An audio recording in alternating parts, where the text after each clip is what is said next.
Parashat Vayigash. Ani Yosef Avichai. Yosef says, reveals himself. I'm your brother. Yosef, is my father still alive? His brothers couldn't answer him, and they were so shocked. He already asked them earlier. In the beginning, is my father still alive? And Yehuda actually answered and said, he's alive. Adon Yizakon is alive.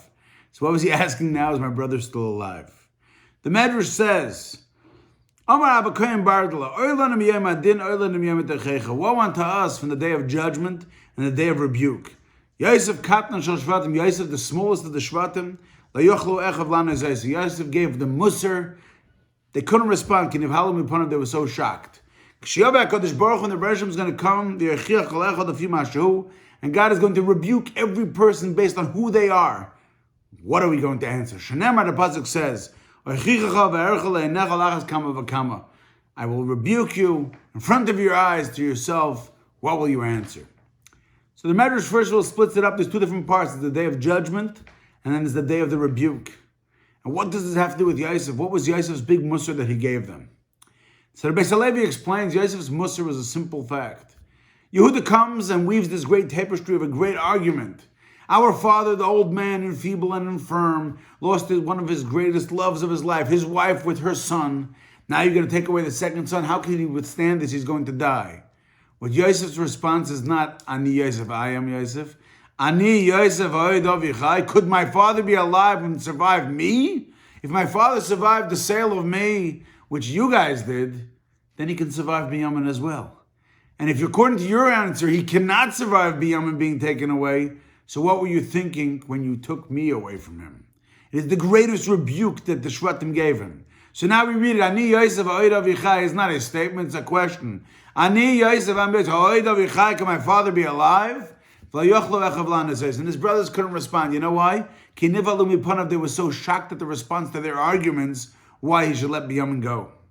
So the Medrash tells us that every person is going to be judged the same way. Number one, there's a judgment of what you did wrong. You're a kamsin, you're a cheap Jew, you don't want to give any tzedakah. The day that they're going to judge you for not giving your tzedakah. But more than that, be scared of miyam atechecha. We're right after Chanukah. You spend so much money on Chanukah presents and many other narishkeit and stupidities, or whatever else you want me to call them. Almost holiday gifts. And comes to tzedakah, you can't spend your money. That's yom atechecha. That is, we're going to disprove you from your own life. The same thing it comes to learning Torah.